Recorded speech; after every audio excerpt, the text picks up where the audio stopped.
À l'entame de cette émission, nous ne sommes pas seuls. Nous avons également en ligne depuis les États-Unis d'Amérique le professeur Gervais Nyaka Lagoke. Il est professeur d'histoire et d'études panafricaines à Lincoln University. Professeur Lagoke, bonjour.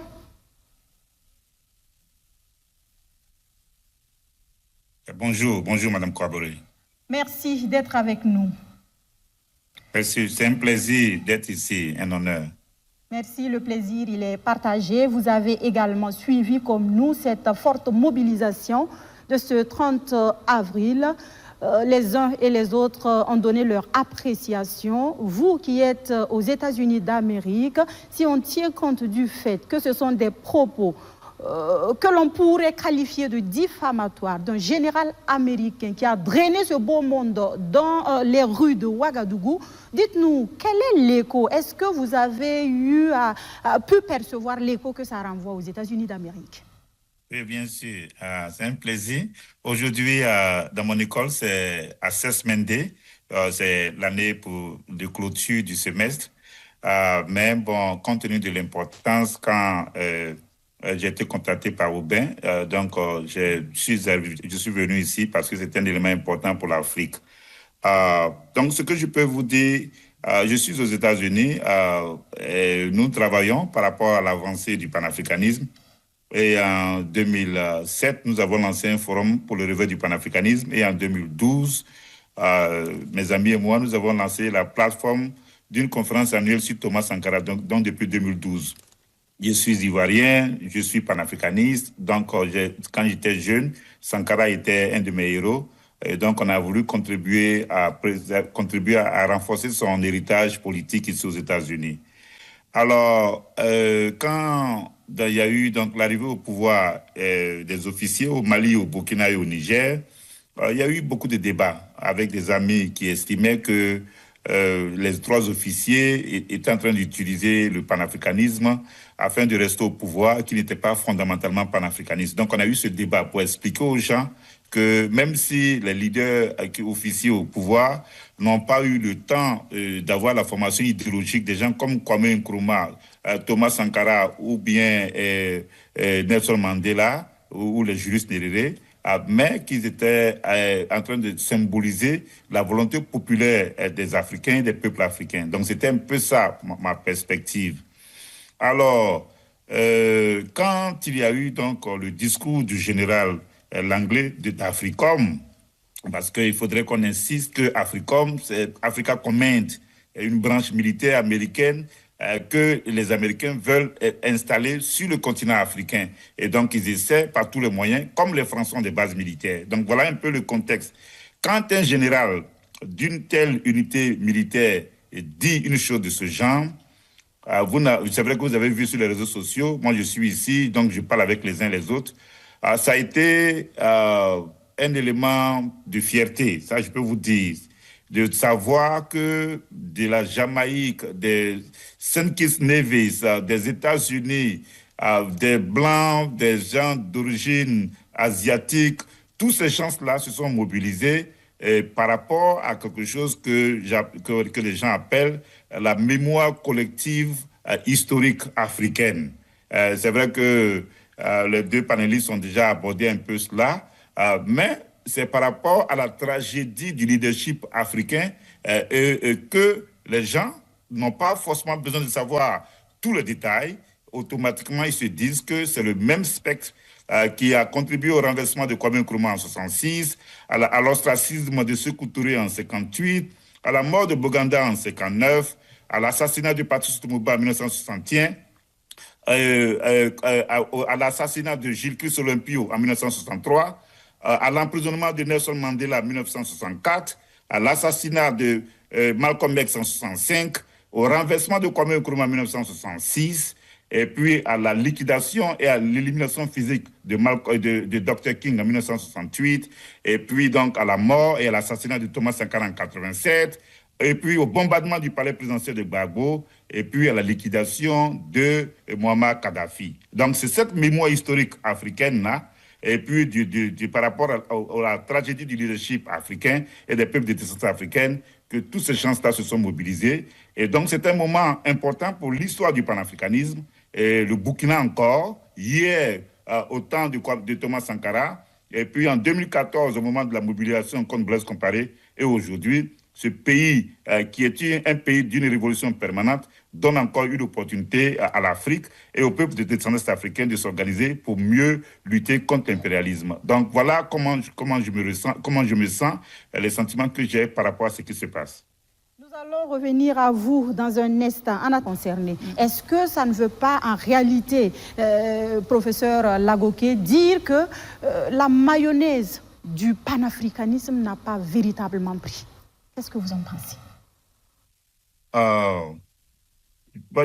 C'est une bonne question, mais répondre un peu de façon différente. Pour moi, tout à l'heure, quand la professeure parlait, Sangaré parlait, oui, c'est bien de dire que les autres ne se réveillent pas. Je suis d'accord avec elle ou bien avec vous. Mais ce que je souhaiterais suggérer, c'est que nous, on est là. Vous voyez, je suis ivoirien. Voilà, je suis aux États-Unis. Et puis, j'ai tout laissé ce matin pour être avec vous. Vous avez vu les vidéos de tous les Noirs américains, des gens qui sont dans les Caraïbes. Ce que je vais dire, le président Ibrahim Traoré a déjà pris date avec l'histoire. Et on prie pour qu'il soit vivant. Voilà. Mon directeur des études des panafricaines ici à Lincoln University, c'était un noir américain de peau très métisse, mais qui se considère africain. Ce que je veux dire, ils sont nombreux à travers le monde qui soutiennent le Burkina Faso. Donc, c'est la responsabilité des autorités burkinabées de reconnaître et d'identifier tous ceux qui ont de la sympathie pour la cause burkinabé, afin de mieux contribuer et de structurer le combat. Vous comprenez? Quand on aura le temps, on pourra parler en privé. Donc, c'est comme cela que ça se passe. Et puis, si ça se fait, c'est bien, mais ça doit se faire mieux et cela doit être intensifié. Ça, c'est la première des choses que je vais dire. C'est une conversation qu'on aura après. Mais par rapport au panafricanisme, quand le président Gbagbo Laurent a été bombardé, les Ivoiriens qui ont oublié leur implication dans la mort de Thomas Sankara ont estimé, par exemple, que Blaise Compaoré a soutenu la rébellion et donc a déstabilisé la Côte d'Ivoire. Et donc, ils avaient le sentiment de tribu assiégée. Et donc, toute cette division existe entre les peuples. Et naturellement que les Occidentaux entretiennent. Et nous devons avoir la grandeur d'esprit pour transcender les blessures que nous nous sommes faites, soit à cause de nos façons de voir le tribalisme, ou à cause de nos façons de nous projeter, ou à cause de l'instrumentalisation de nos divisions par les Occidentaux. Mais il y a eu des gens au Burkina, au Togo et un peu partout, au Bénin, au Mali, qui, bien que dans la plupart des représentants de ces pays semblaient être silencieux, qui se sont mobilisés pour la libération de Gbagbo, et même ici aux États-Unis et puis en Europe. Moi, j'ai écrit un livre que j'ai appelé le procès de Laurent Gbagbo et l'inculpation de la Cour pénale internationale de justice, une victoire panafricaine. Pourquoi est-ce que je dis cela?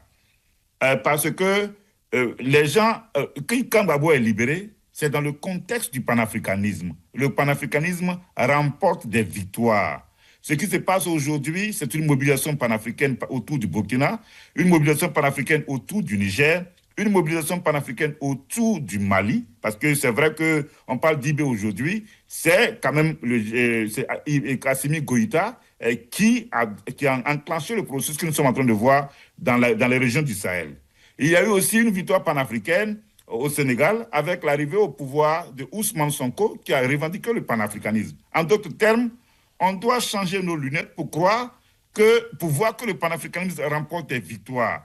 Mais on doit aller au-delà de ce que nous voyons parce que nous sommes en train d'avoir affaire à un système qui est mis sur pied depuis plus de 500 ans. C'est ça la réalité.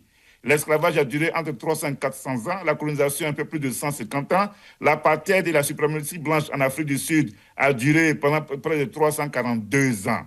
Donc, nous qui sommes dans le combat, nous devons avoir cette mémoire historique pour savoir que ce que nous faisons aujourd'hui, Sankara l'a fait, Kwame Nkrumah l'a fait, Mandela l'a fait. On doit s'inspirer de leurs contributions et puis de comment est-ce qu'ils ont été vaincus pour mieux s'organiser dans le cadre de la révolution d'aujourd'hui autour du président Ibrahim Traoré. Donc, en d'autres termes, le panafricanisme a remporté beaucoup de victoires. J'en ai mentionné quelques-unes. L'apartheid, la colonisation et puis bien d'autres choses ont été faites dans le cadre et dans le contexte du panafricanisme. Mais comme on n'a pas été suffisamment bien formé, on n'arrive pas à savoir que les débats que nous avons aujourd'hui ont eu lieu. Je vais dire un élément et puis je vais m'arrêter là. La plus grande conférence panafricaine sur le continent africain, elle s'appelle la conférence de tous les peuples africains. Ça a eu lieu en 1958 au Ghana, sous le leadership de Kwame Nkrumah. Je crois que Kizerbo était à cette conférence. Joseph Kizerbo était à cette conférence, pour ne citer que son nom. Et puis, il y a eu donc la grande mobilisation, et puis il y a eu donc l'indépendance africaine. Mais quand l'Union africaine a décidé d'organiser un congrès panafricain, ils ont appelé cela le 9e congrès panafricain, et parce qu'ils n'ont pas une mémoire historique qui leur permettrait de comprendre que les congrès de Dubois, que Dubois a initié, qu'ils ont voulu continuer, et c'est pour cela qu'ils ont appelé le 9e congrès panafricain, sans prendre en compte le fait qu'il y a eu la conférence de tous les peuples africains, qui a été alors là la plus grande conférence panafricaine qui a enclenché le processus de la décolonisation de l'Afrique. Voilà un peu ce que nous voulons dire. Et puis donc ça aussi, c'était aussi des grands moments du panafricanisme. Et puis il y en a encore d'autres qui vont venir. Merci, je m'arrête là. Merci beaucoup, professeur Lagoké. Ce sont des rappels historiques, des faits qui convainquent. La mayonnaise est en train de prendre, ou du moins a pris, mais il faut une bonne stratégie. Et également, ils ont mené en Côte d'Ivoire. Le professeur le rappelait tout à l'heure, Laurent Gbagbo. On a diabolisé Laurent Gbagbo à travers RFI, France 24, Jeune Afrique, et on ne voulait même pas entendre le nom de Laurent Gbagbo. Jusqu'à ce que Robert Bourgi nous dise, avec des preuves, sinon on le soupçonnait déjà, que c'est la France, Sarkozy, qui a vitrifié Laurent Gbagbo pour placer l'autre. Et justement, quand on parle de manque de solidarité, comment voulez-vous que celui-là qui a été installé par la France puisse se retenir contre la France? Parce qu'il sait que le jour où il va faire corps avec le capitaine Ibrahim Traoré, ça sera la fin de son régime. Donc, n'attendons véritablement pas de soutien de ces dirigeants-là. Mais le peuple est dans la dynamique et c'est ce qui est intéressant. Mais il faut maintenant qu'on se mette au travail dans la mesure où il ne faut plus attendre de l'Occident. Tant que nous sommes dans une dépendance imaginaire et ils dépendent de nous, ils nous font croire que c'est nous qui dépendons d'eux. Tant que nous allons continuer dans cette dépendance, nous serons dans une misère que nous-mêmes on aurait créée. Il faut se mettre au travail. Là-dessus, on peut dire que le capitaine Ibrahim Traoré a amorcé le chemin. Il a amorcé parce qu'il a acheté les équipements. Il a acheté les équipements. Il a des idées novatrices. Et il faut réellement maintenant que tout le monde se mette au travail et ne pas attendre de l'extérieur ou de l'État qu'il fasse pour eux. C'est ça vraiment ce que je vois comme défi. Et surtout continuer la lutte contre la corruption, contre les mauvaises pratiques qui ont cours dans l'administration ou même dans la société en général. Parce que si on ne réussit pas notre développement, on va donner raison aux détracteurs qui vont dire, bon voilà, on avait dit et voilà où vous en êtes. Donc la gouvernance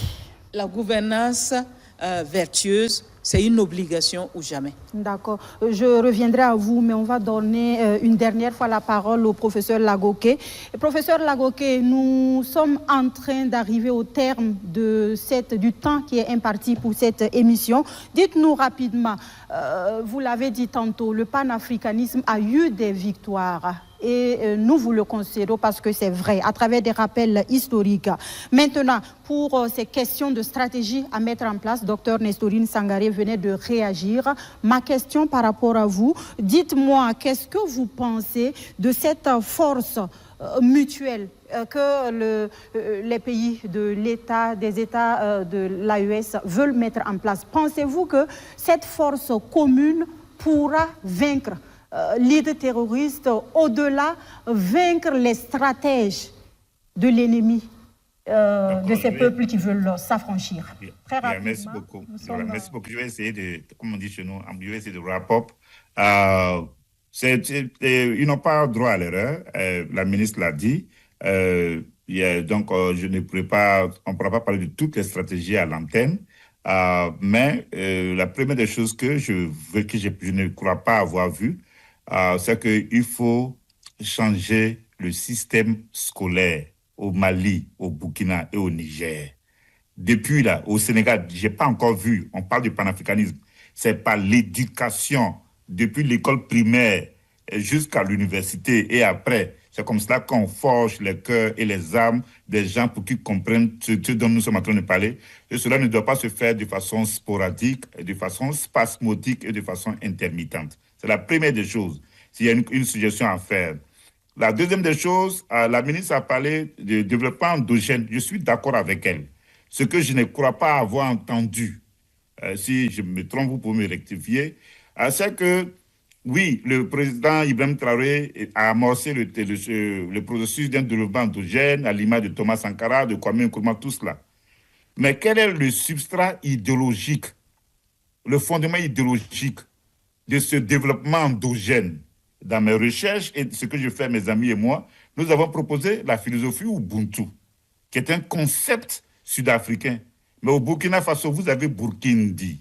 Donc, il faut donc faire un développement économique selon l'esprit et la philosophie de Burkindi. Burkindi, c'est la variante d'Ubuntu chez les Mossi, dans la langue morée.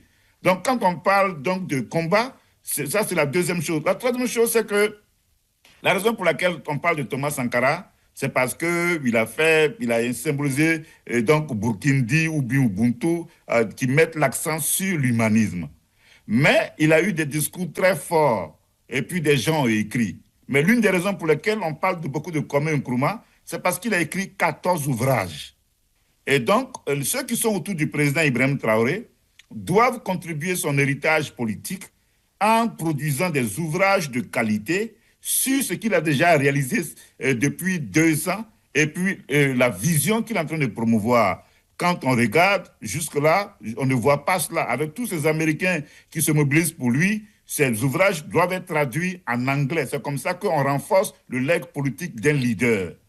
Alors, il faut donc que le Burkina assume donc le leadership d'être cet espace de plaque tournante de la révolution permanente africaine. Donc, il y a des congrès, il y a des réunions panafricaines qui s'organisent. Beaucoup de gens souhaiteraient qu'il y ait un grand rassemblement panafricain au Burkina Faso, comme Kwame Nkrumah l'avait fait dans le temps. Donc, voilà un peu, et c'est avec la mobilisation des uns des autres, avec toutes les idées novatrices, avec le soutien, qu'on pourrait avoir cette victoire. Nous n'avons pas droit à l'erreur. Et puis, ce n'est pas tout le monde qui meurt. Mandela n'est pas mort, Gbagbo Laurent n'est pas mort, Ibrahim Traoré, avec les prières, on doit faire en sorte qu'Ibrahim Traoré réussisse, soit là, et que donc, les pays de l'AES, qui devraient s'inspirer donc de l'alliance Ghana-Guinée-Mali, parce que cela existait aussi dans le temps, afin de mieux réussir ce projet maintenant au XXIe siècle. Et je vous remercie. Merci, professeur Lagoké, pour cette partie. On s'arrête donc là pour cette émission spéciale consacrée à cette date historique, à cet événement historique. J'ai nommé la marche, le meeting de soutien au capitaine Ibrahim Traoré. Merci donc d'avoir accepté cette invitation. Merci également au professeur Lagoké qui était en duplex avec nous depuis les États-Unis d'Amérique. Voilà, merci également à vous, chers téléspectateurs, pour avoir pris de votre temps pour nous suivre. À bientôt. Bonsoir.